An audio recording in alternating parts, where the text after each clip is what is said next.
كلام خطير يجب أن يصل للشباب كلهم. هذا الأسبوع فوجئنا برجل ينحر ولده ذو ال10 سنوات، والأسبوع الماضي رجل يطلق النار على والدته، والسبب حبوب الكبتاجون. هذه مادة الكبتاجون أول ما صنعت ثم حضرت دوليا، هذه أبرز الأشكال اللي دخلت المملكة السنة الماضية، ضبط أكثر من 66 مليون حبة. العينات هذه تم ضبطها في عدد من مناطق المملكة، أجري عليها تحاليل في المختبرات الإقليمية وفي مختبرات مديرية مكافحة المخدرات، واتضح وجود مواد خطيرة جدا، مواد تضاف للمادة. هذه دراسة على 120 عينة من حبوب الانفيتامين والكبتاجون، ووجد فيها رصاص، زنك، أسيد، زئبق، باراسيتامول وغيرها من المواد. الانفيتامين أصلا يدمر الخلايا العصبية، والكينين يؤثر على الجهاز العصبي المركزي، وأيضا الألمنيوم يسبب الفشل الكلوي وزهايمر. الزنك يسبب حالات التسمم في الدم، والرصاص والزئبق يسببان الشلل الرعاشي وتلف الأنسجة، والباراسيتامول زيادته تسبب التليف الكبدي. هذه زيادة على أضرار الانفيتامين الأساسية، سرعة ضربات القلب، تشتت الذهن، ضرب الخلايا العصبية، الاكتئاب، الأرق، الانتحار، الجريمة. حتى تعرف أنك مستهدف. هذه بعض مواقع صنع الانفيتامين، مصانع سرية في أوروبا وتركيا ولبنان، خاصة المناطق الخاضعة لحزب الله. هذه الصورة الأشعة مقطعية لحالة نشاط المخ. الصف الأول المخ السليم، الصف الثاني مدمن بسيط، الثالث مدمن. لاحظ نشاط المخ.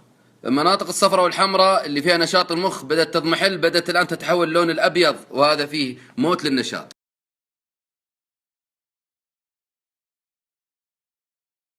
الخلاصة المهمة أنه تركيبة الكبتاجون اليوم ليست التركيبة الأساسية الكيميائية. اليوم يضاف لها مواد سامة من أعدائنا يريدون الفتك بشبابنا. يا شباب حرام. شاب في العشرينات قبض عليه في حبوب كبتاجون وعنده هلوسة. شاب آخر يقول لي والله باقي زين لي، باقي لي نص مخ عشان أتوب. شاب ثاني يقول ما في هدمان. ثم قلت له، وريته الصور هذه، وريته التحاليل، قال لي ها أخاف أصير زي خالي فلان، يمشي يحاكي نفسه. طيب هذا الأثر اللي حصل الآن. من أسباب الجرائم اليوم المرتبطة بالكبتاجون والانفيتامين قضية الإنسان خلاص يهيأ له هلاوس، يصير عنده اكتئاب، يصير عنده عنف، فيقدم على جريمة. ولا تقول لي وين عاد أنا بروح بأسوي جريمة. والله هذولي الواحد منهم قتل والدته، والله الثاني هذا نحر ولده ب10 سنوات. اسمح لي، إياك تجرب، وإذا كنت جربت ولا أدمنت، ترى والله الحبة هذه اللي تاكلها ما تسوى دمعة أمك، والله ما تسوى صرخة ولدك أو بنتك إذا عندك عيال. اتق الله يا حبيبي. وأيضا استشعر أنك يا أخي مستهدف، والله مجرمين وبعض العصابات حزب الله وغيره أنهم يستهدفونك بهالحبوب. اصحى. وإذا كنت زلت بك القدم ولا تعاطيت شيء منها، ترى الباب مفتوح. الله يعينك، ومن يتق الله يجعل له مخرجا. يعينك الله على العلاج وعلى التوبة وعلى الإصلاح.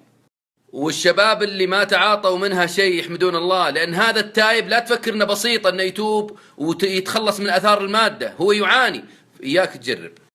أسأل الله أن يحفظ شبابنا وبناتنا من هذا البلاء، وأشكر كل من طلب مني إنزال المادة. بنزلها إن شاء الله في قناتي في اليوتيوب وفي تويتر، وجزا الله خيرا كل من نشر هذا المقطع.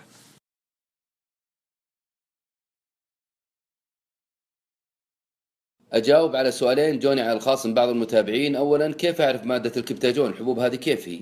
الأمر الثاني، كيف أعرف متعاطيه؟ هل في علامات تدل على متعاطي الكبتاجون؟ طيب، بالنسبة لحبوب الكبتاجون، هذه اللي تشوفونها الآن هي مجموعة من الحبوب التي تضبط في المملكة العربية السعودية. علامتها المميزة عادة القوسين. تلاحظوا معي أنها حبة صغيرة الحجم، ألوانها ما بين الأبيض والأصفر والترابي ومثل هالألوان البنية، وفيها علامة القوسين. لكن خذ في بالك أنه في كميات موجودة في السوق ليس عليها علامة القوسين، فعدم وجود العلامة لا يعني أن الكمية ليست حبوب كبتاجون أو انفيتامين. السؤال المهم الثاني، كيف أعرف متعاطي الكبتاجون؟ مادة الكبتاجون مشتقة من مادة الانفيتامين، وهي مادة منبهة محظورة تزيد إفراز النواقل العصبية وتضرب نظام الاتصال العصبي داخل المخ، ولها آثار ضارة جدا. كيف أعرف متعاطيها؟ متعاطي الكبتاجون عنده نشاط زائد لكن بدون تركيز، مشتت الذهن، عنده اتساع في حدقة العين، عنده سهر ساعات أو أيام، قد يجلس أيام سهران وبعدها ينام مدة طويلة. عنده أيضا جفاف في الشفة، وتجد أنه أحيانا يبل شفته. كثرة الكلام، العدوانية، العنف، يظن بأي كلمة ظن سيء، ليش كذا، ليش قلت كذا. متعاطي الكبتاجون بشكل عام يسمونه مستلج، يعني بالطريقة هذه. عنده تغير في لون الأسنان وتآكل الأسنان، وعنده أيضا حركة مضحكة شوي، يعني يحرك فكه أو شكل دائري. طبعا هذه ليس في كل الحالات، بعض المتعاطين يحصل عليه مثل هالعلامة. في علامة أخيرة وهي فقد الشهية. القاعدة: كل منبه الجهاز العصبي يفقد الشهية. فإذا لاحظت الأسرة أو بيئة العمل هذه العلامات أو بعضها على إنسان، يجب أن يتحقق من أمره ويتثبت منه وينقذ قبل أن يغرق. أخيرا أوصي بالاتصال بمركز استشارات الإدمان 1955 لأي معلومات إضافية أو استشارة أو نقل مدمن للمستشفى.